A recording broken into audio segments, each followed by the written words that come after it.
जिसके बाद हम योशिकी के स्कूल का सीन देखते हैं जहाँ पर उसके सभी क्लासमेट्स परफॉर्मेंस की प्रैक्टिस कर रहे होते हैं और उनके टीचर उनसे कहते हैं कि परफॉर्मेंस का टाइम पास आ रहा है, इसलिए दिल से प्रैक्टिस करो। फिर हम आचन और उसकी दोस्त को देखते हैं जहाँ पर आचन कहती है कि सेक्शन डी के ताकेशिदा ने मुझे बुलाकर मुझे पंजा लड़ाने के लिए चैलेंज किया था, पर वो बुरी तरह से हार जाता है, जो सुनकर वो हंसने लग जाती है। जिसके बाद उसकी दोस्त वहाँ से जाने लगती है। तभी ट्रेन क्रॉसिंग बंद हो जाती है जहाँ पर आचन को कुछ वियर्ड सी आवाज़ आती है, तो वो उसे उस क्रॉसिंग से जाने के लिए मना कर देती है। फिर सीन चेंज होकर योशिकी के घर पर शिफ्ट होता है जहाँ पर वो दोनों गेम खेल रहे होते हैं, जहाँ पर हम काओरू को देखते हैं जो कि अपनी मॉम से कह रही होती है कि माँ, मैं युकाता पहनना चाहती हूँ। जो सुनकर वो कहती है कि हमें युकाता ठीक कराने के लिए मिकासा दादी के यहाँ जाना पड़ेगा। काम आप क्यों नहीं कर देती? जहाँ पर हम देखते हैं कि उनकी बातों को सुनकर हिकारू को याद आ जाता है कि आज समर फेस्टिवल है और वो एक्साइटेड होता है। फिर हम उन तीनों को समर फेस्टिवल में देखते हैं, जिसके बाद हम उन्हीं तीनों आदमियों को देखते हैं। उनमें से एक आदमी कहता है कि असली दिक्कत तो ये है कि हमने सब कुछ इंडो खानदान के कंधों पर छोड़ दिया था। कोहे की मौत के बाद सारा बोझ उसके बेटे के कंधों पर आ गया है। वो वापस तो आ गया था, लेकिन एक हफ्ते तक उसका कोई अता पता नहीं था। फिर सीन उन्हीं तीनों पर शिफ्ट होता है जहाँ पर वो काओरू के लिए स्नैक्स खरीदते हैं। फिर हिकारू उसका हाथ पकड़कर उन्हें कहीं ले जाने लगता है। तभी हम उन्हीं तीनों आदमियों को फिर से देखते हैं जहाँ पर वो ग्लासेस पहना हुआ आदमी बोलता है कि वो जिम्मेदारी हिकारू के लिए बहुत बड़ी थी, अभी वो हाई स्कूल में ही है। फिर दूसरा आदमी कहता है कि कोहे ने कहा था कि ये चीज़ ज़्यादा वक्त तक नहीं चलेगी, जहाँ पर वो दूसरे से ओपिनियन मांगता है, पर वो तो पीने में बिजी था। अब भी तुम्हें पीने की ही सोच रही है? तभी ग्लासेस पहना हुआ आदमी कहता है कि ये एक ऐसी चीज है जिसे यहाँ के लोगों को हमेशा के लिए छुपा कर रखना पड़ा।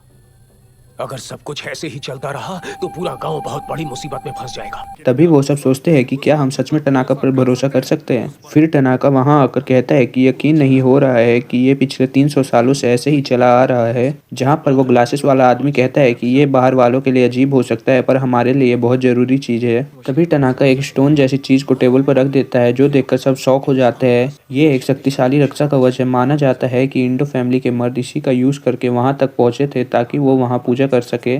इसकी मदद से हम उस श्रापित पहाड़ पर जा सकते हैं। अच्छा, ये बताना तो कि ये पूजा क्यों की जाती है?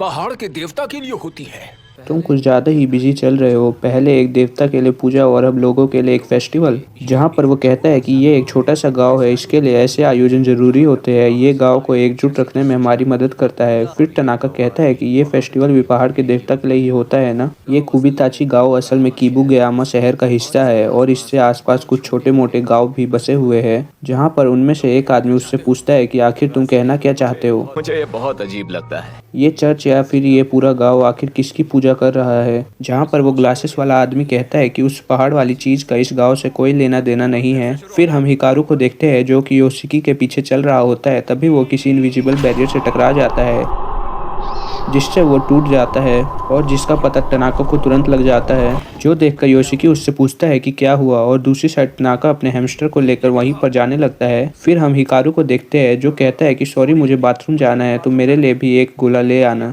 जहाँ पर हिकारू के हाथ पर वो क्रिएचर क्लियरली दिखने लगता है। ये कहाँ से आ गया? क्या मुसीबत है? जिसके बाद योशिकी नदी के किनारे बैठा होता है। तभी हिकारू आकर उससे पूछता है कि काओरू कहाँ गई, तो वो बताता है कि वो माँ से कुछ पैसे लेने गई है। फिर वो दोनों बातें करने लगते हैं जहाँ पर टनाका वहीं पर जा रहा होता है। फिर हम योशिकी को देखते हैं जो बता रहा होता है कि इन आइसक्रीम के बस रंग अलग होते हैं और लोगों को लगता है कि इनका स्वाद भी अलग होता है।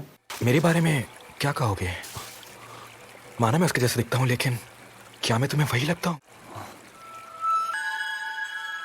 बिल्कुल नहीं।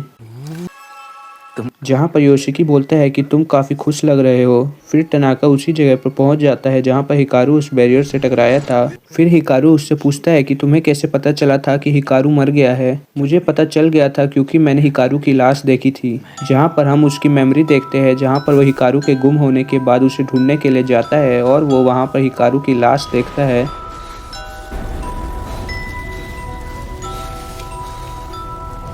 ये ठंडा पड़ गया है, सांस भी नहीं चल रही है।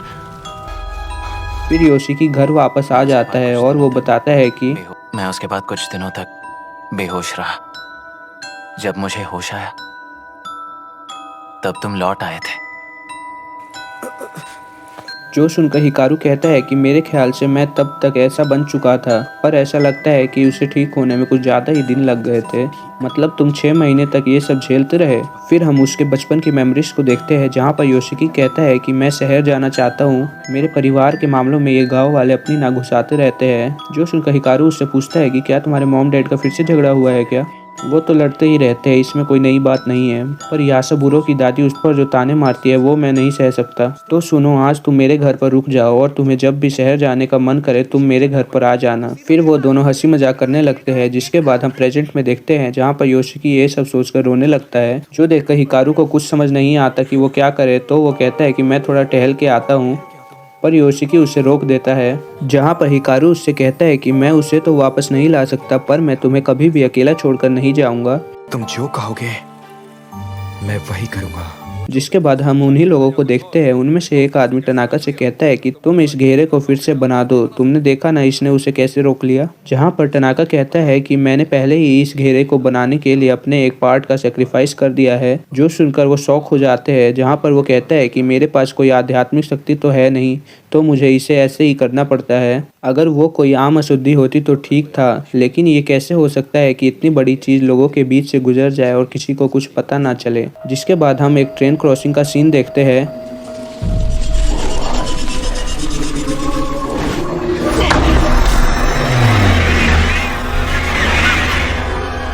फिर वहाँ पर वही लेडी होती है और वो कहती है कि मैं किसी ठोस वजह के बिना ऐसा कुछ नहीं करना चाहती।